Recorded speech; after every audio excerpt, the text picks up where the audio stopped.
No Som e Prosa, o músico Carrapicho. Nós vamos bater um papo sobre um estilo bem brasileiro, o choro. Não saia daí que o Som e Prosa começa já.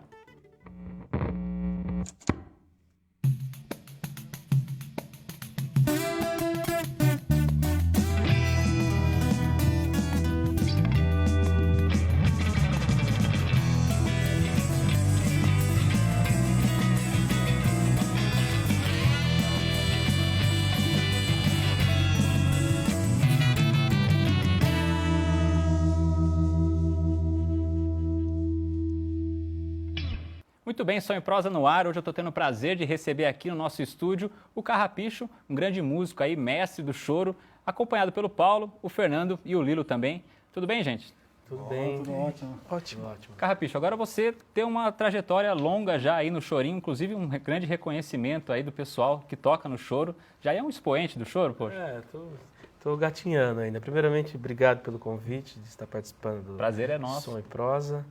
Vou contar brevemente aqui a minha história. Eu comecei, na verdade, tocando percussão, né? Meu pai tinha escola de samba. Então, comecei com 7 anos tocando tamborim, os meus irmãos também, todo mundo envolvido com samba, né? E aí, com 12 anos, eu comecei a tocar cavaquinho. E a partir daí, eu comecei a tocar em grupos, conheci o Paulo, né? Nós tocamos juntos durante um tempo. Até hoje, né? Até hoje. Para sempre. E depois em 99, eu entrei em Tatuí, no conservatório, estudei com o Altino Toledo, estudei durante 6 anos, estudei com o André Marques também, ritmos brasileiros. E sempre tocando nos Sescs, com grupos, com projetos que eu tenho. E acabei tocando com alguns instrumentistas importantes aí do cenário musical, né? Por exemplo, o Zé da Velha, o Paulo Moura, o Silvério Pontes, o Gabriel Gross, Alessandro Penese. Hamilton de Holanda. Tem uma história, inclusive, curiosa do Hamilton de Holanda. Eu queria aproveitar que você contasse essa história pra gente. Como é que você queria estudar um pouquinho mais, foi procurar ele? Pois é. Em 2004, eu participei de um festival em Curitiba. Aí eu conheci um pessoal de Brasília, né? Porque o Hamilton era de Brasília. Agora mora no Rio de Janeiro, né? Então, a galera viu eu tocando e achou que eu tocava bem parecido com eles, começou a chamar de Hamiltinho lá, né? E aí, nessa época ele estava em Paris, morando em Paris. Aí ele voltou, logo quando ele voltou eu liguei para ele para estudar, queria... Ter aula, né? Ter aula de bandolim, aí eu liguei e falei, Hamilton, eu queria saber... Primeiro eu queria saber o equipamento que ele usava, tal, porque ele é referência hoje da música instrumental, né? No geral. E aí eu liguei para ele e falei, poxa, mas eu queria fazer, aqui é o Kleber de Araraquara, eu queria fazer aula de bandolim, queria saber se você tem tempo, como tá a sua agenda. Aí ele falou, pô, eu tô tocando bastante, tô com a Zélia Dunca e tal, mas de que lugar? Ele perguntou de que lugar você é, eu falei, do interior de São Paulo, pô, procura um tal de Carrapicho aí. O cara é muito bom aí do interior. O cara pode te ajudar. Eu falei, pô, sou eu. Mas você não tem nada pra aprender mais não, bicho. Aí começou a conversar, pô, ele foi um cara super gente boa, aí... Ele foi fazer um show em Ribeirão Preto, fui lá, nós tocamos um bom tempo junto, foi bem bacana, assim. Maravilha. Agora, o chorinho, ele é um estilo bem brasileiro, né? Um estilo um pouco antigo até, mas o que define o choro enquanto estilo? Assim? Quais são as características que tem? Assim, o choro, na verdade, a parte melódica, ela vem da polca, né? Da música europeia. E a parte rítmica é da África, né? Então, uniu esses dois gêneros, esses dois ritmos, né? A melodia com a parte da percussão, e os músicos brasileiros colocaram a sua linguagem dentro disso, né? Só que o choro, ele tem as suas vertentes, os derivados aí, que é a valsa, que é o baião também, tudo engloba o choro, né? Então o choro não é só... Depois veio o samba-choro também. O samba-choro, exatamente. Então é uma mistura de ritmos, né? De frevo, é considerado choro também. O Luiz Gonzaga também tocava choro, né? O choro nordestino, ele chamava, né? Então, tudo vira choro.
Agora, gente, tocar choro não é para qualquer um, não. Tô vendo vocês tocando aí, a técnica, né, a teoria também para fazer os improvisos, como é que é? Sim. Então, tocar choro é um pouco... exige um pouco de estudo, assim, de estudos de técnicas, principalmente para um pianista, que a maioria dos choros são a composição não foram feitas no piano. Tem a Chiquinha Gonzaga, foi uma grande compositora de choro para o piano, tudo, mas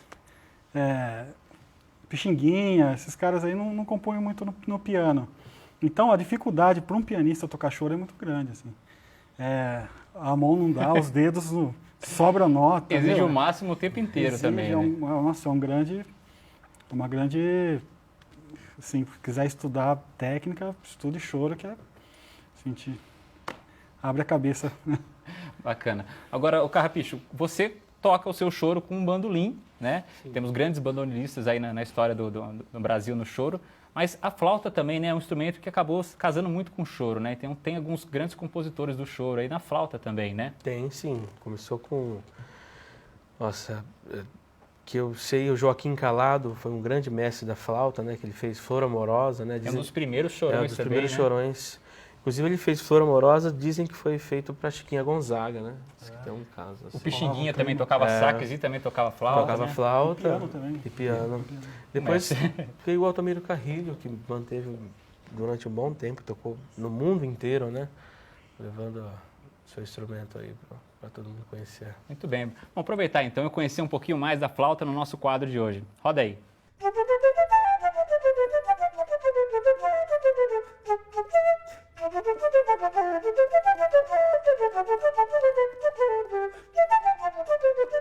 Essa aqui é a flauta transversal.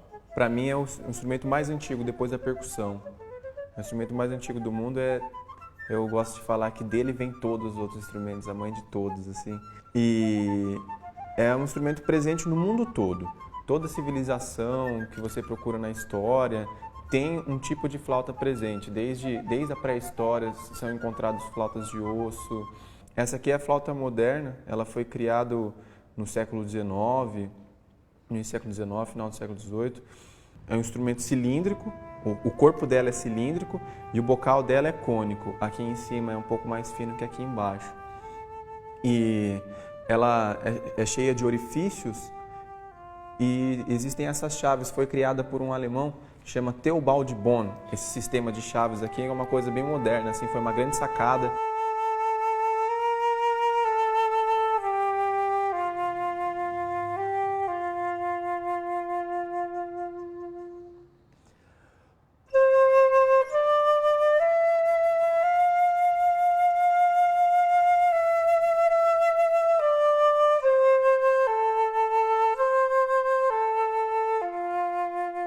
A flauta, assim como os instrumentos de sopro, tem uma família muito grande.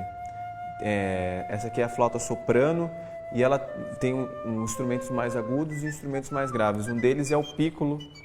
Esse instrumento aqui, muito, assim, ele é muito agudo, mas é um instrumento muito interessante e um timbre muito bonito.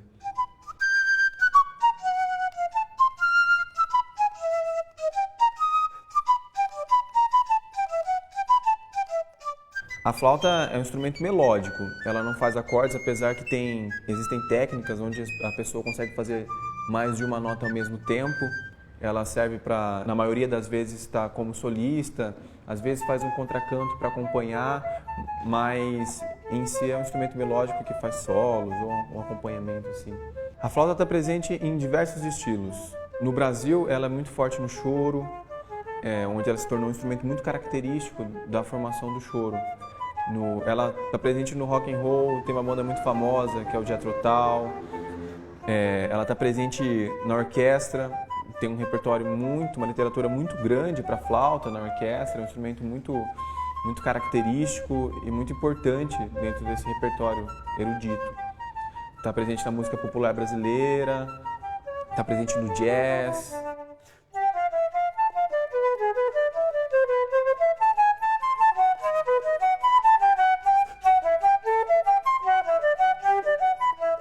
Para quem quer aprender a flauta, procure na sua cidade um projeto de música ou um bom professor que vai te dar uma orientação boa para você tocar bem o seu instrumento, que é um instrumento, a flauta é um instrumento super apaixonante, e cada vez que você vai tendo contato com ele, você vai se apaixonando mais por ele. Uma dica que eu dou é você ter contato com ele. Conheça o seu instrumento, fique bastante tempo com ele, toque muito o seu instrumento, que você vai ter muito sucesso.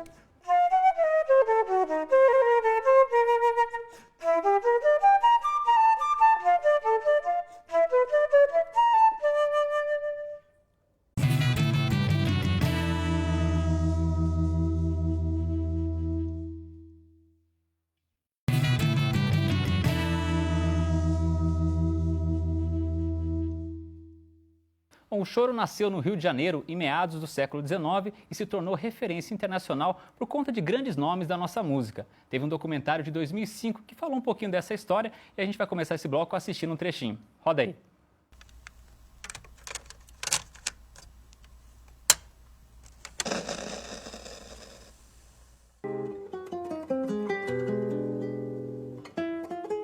Primeiro você normalmente aprende a música, depois você vai ver as possibilidades dessa música fluir realmente com uma certa paixão. Aí você tem que ter humildade lá, beabá, e o cara tocar, você não conseguia acompanhar, se estrepar. E, pô, me lembro, eu aí com 23 anos, já depois de concurso internacional, chegar lá, teve um bandolinista que tocou o Doce de Coco, eu fui acompanhar e errei, o cara olhou pra mim, pô, quem é esse cara? A improvisação no choro, ela é muito diferente do conceito que se aplica na música americana. Eu gosto de tocar vendo a reação do bailarino. Acho que quando eu faço isso, me comunico com um só bailarino, por exemplo. Estou me comunicando com todos e o bailarino me incentiva, dá ideias a criar em termos de ritmo, porque a rítmica brasileira é bastante peculiar. Meu pai tinha um conjunto amador, era amador, ele tocava em casa e eu era o pandeirista, já com 6 anos eu era o pandeirista do conjunto dele. E a minha casa era muito frequentada pelos músicos. E ele lá solava Tico-Tico do Fubá. Eu digo, eu sei a letra dessa música. Ele falou, sabe nada, isso não tem letra? Eu digo, tem, eu vou te mostrar. Baixa um pouquinho.